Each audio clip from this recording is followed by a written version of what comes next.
Assalamu alaikum wa rahmatullahi wa barakatuh. Alors, voilà, le compte à rebours final, il est lancé. Bienvenue à notre rendez-vous pour le 26e jour.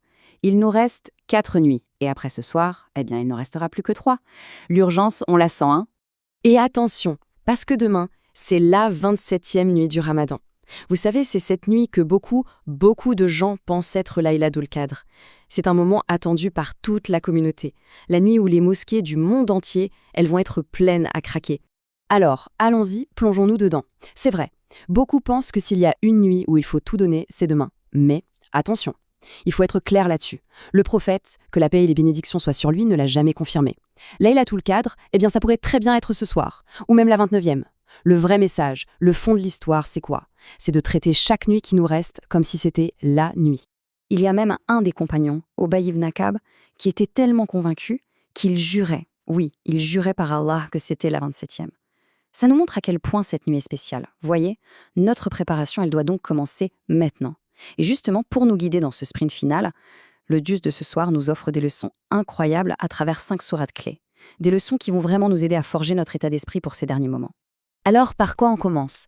Le Juz 26, il démarre avec une base, un fondement, notre devoir envers nos parents. C'est la sourate Al-Ahqaf qui nous le rappelle, et c'est une obligation cruciale.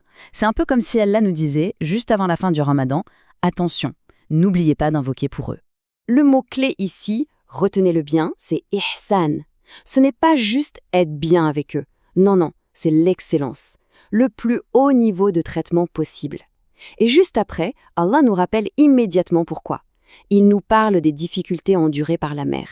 Pensez-y, chaque contraction, chaque nuit sans sommeil, chaque sacrifice. Et ce qui est absolument magnifique, c'est que le verset, il ne s'arrête pas là.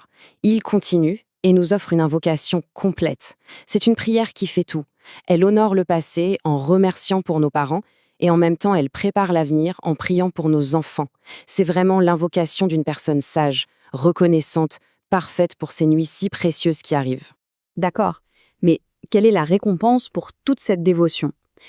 La sourate Muhammad nous donne un aperçu.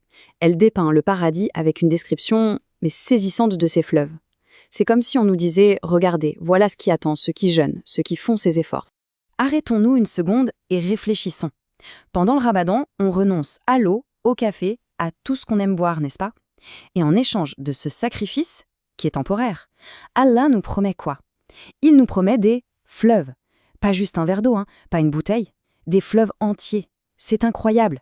Chaque moment de soif qu'on ressent en ce moment, c'est en fait un pas de plus vers ces fleuves éternels. Mais attention, cette récompense, elle n'est pas seulement liée à notre adoration en privé, dans notre coin. Le Juz nous montre que la véritable victoire spirituelle, elle se construit aussi à travers notre caractère, nos interactions avec les autres. Et c'est là qu'interviennent les leçons des sourates Al-Fat et Al-Hujurat. Prenons la sourate Al-Fat, qui veut dire « la victoire ». Elle a été révélée après un événement, le traité de Hudaybiya. À ce moment-là, pour les compagnons, ça ressemblait à une défaite totale. Mais Allah, lui, l'a appelée une victoire éclatante.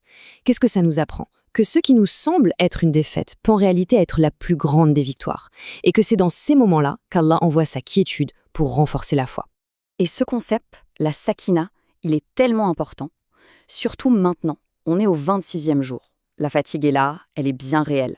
On peut commencer à douter, à se dire « je n'en ai pas fait assez ». Mais ce verset, il nous dit que cette fatigue, cette lutte intérieure, c'est justement le signe que notre foi est en train de grandir. C'est ça la sakina. C'est cette quiétude divine qui descend sur nous en plein effort. Ensuite, on a la sourate Al-Hujurat. On pourrait l'appeler la sourate des bonnes manières, du savoir-vivre. Elle établit les lois sociales de la communauté. D'abord, un truc crucial, vérifier les infos. Franchement, à l'ère des transferts WhatsApp en boucle et des rumeurs sur les réseaux sociaux, ce verset est d'une actualité brûlante. Ensuite, éviter la suspicion et l'espionnage. Et enfin, le point final, ne pas médire. Et pour bien nous faire comprendre la gravité de la médisance, le Coran utilise une image, mais c'est l'image la plus répugnante qu'on puisse imaginer. Manger la chair de son frère mort. Voilà ce que c'est la médisance. C'est dégoûtant, c'est répulsif.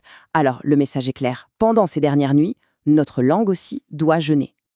Ok, donc on a parlé de nos parents, de nos interactions sociales. Maintenant, le Juz nous ramène à la relation la plus intime, la plus fondamentale, celle avec le Créateur. Et là, la sourate Kahf nous offre une déclaration, c'est juste stupéfiant, sur la proximité d'Allah.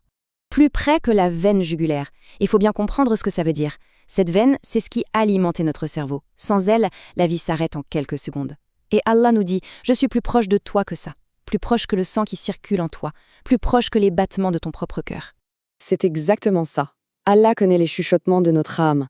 Vous savez, ces peurs secrètes, ces espoirs cachés qu'on n'ose dire à personne, ces invocations silencieuses. Il entend absolument tout. Ce qui veut dire que notre invocation, ce n'est pas un cri qu'on lance dans le vide, non, c'est un murmure à l'être qui nous est le plus proche. Et cette proximité, elle a une autre conséquence. Tout est noté. Chaque parole. Pas seulement nos actes, mais nos paroles.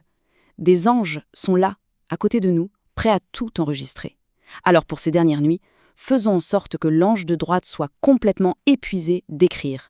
Dhikr, lecture du Coran, doua, paroles bienveillantes. Alors, récapitulons. 26 juz lus et médités. 4 nuits qui nous restent. Et demain, la 27e. Il est temps de rassembler toutes ces leçons incroyables en un plan d'action concret. Un vrai plan pour ce sprint final. Alors voilà le briefing final, notre checklist. Premièrement, la 27e nuit est imminente, on donne tout.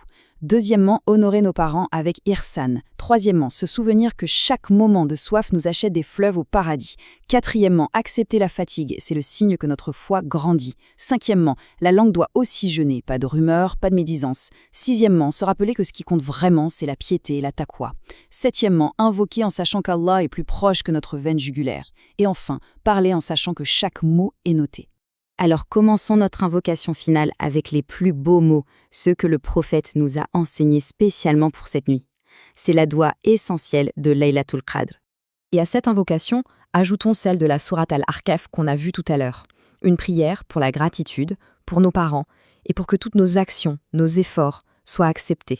Demain soir, c'est la 27e nuit. Une nuit attendue par des milliards de personnes sur cette planète. Une nuit où l'on nous dit que les portes du ciel sont grandes ouvertes. L'appel d'Allah va être lancé. La seule question qui reste est, comment va-t-on y répondre? Jazakumullahu khayran, wassalamu alaykum wa rahmatullahi wa barakatuh.